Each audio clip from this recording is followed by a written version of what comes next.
Welcome back to ATVN. All the madness has led us here, the NCAA National Championship game, where the North Carolina Tar Heels are facing off against the Gonzaga Bulldogs. The game marks Gonzaga's first appearance in the title game, while UNC is making its 11th. Here you can see some of the fan fest outside the stadium and fans that have already entered the large dome as teams are warming up on the court. The Tar Heels are out for redemption after losing in the last seconds to Villanova last year.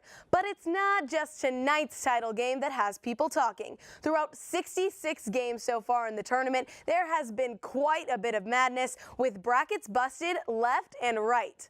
The last perfect bracket was busted after 40 games. The number picking the entire Sweet 16 correctly was less than 1 in 1 million, and just 0.0026% of people picked the Final Four correctly. We spoke to USC students to see how their brackets are doing and who they have taking the title.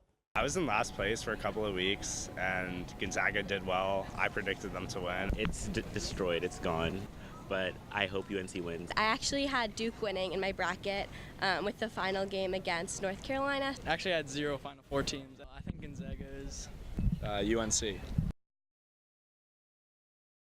My opinion, their experience and thirst for revenge make the Tar Heels too dangerous to beat.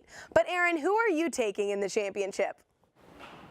Well, Kristen, UNC is good, but I think Mark Few and Gonzaga have maybe one more up their sleeve. So tonight, I'm taking the Zags. But while today ends college basketball, it also marks what some call the happiest day of the year, baseball's opening day.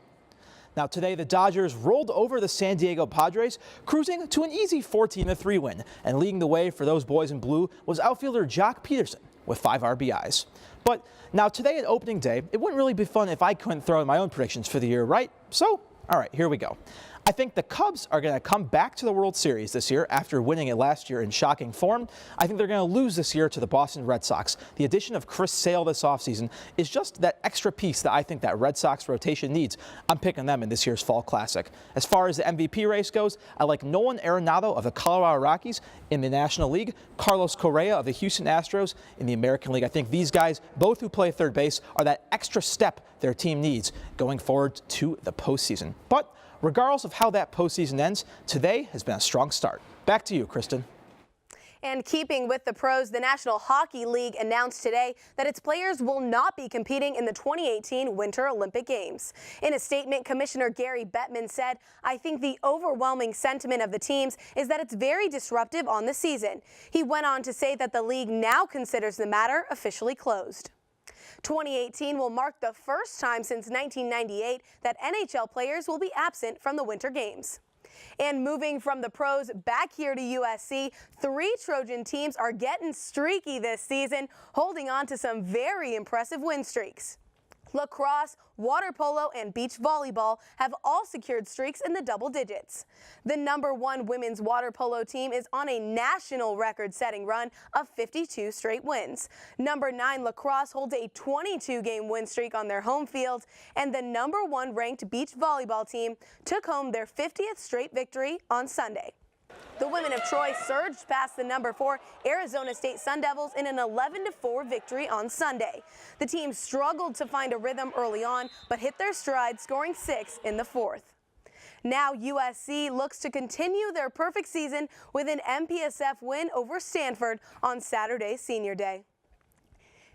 And 2 former Trojans, Juju Smith-Schuster and Adoree Jackson, were back on campus this weekend as part of their Trojans for Life art project with artist Keegan Hall. If you was to have a music video or a movie or something, that's probably what we would look like off the scene. Like, people just want to be around us because, you know, we always had that high energy. We always got a bright personality to make sure that we make others around us having fun. I just think about it like ham and cheese croissant.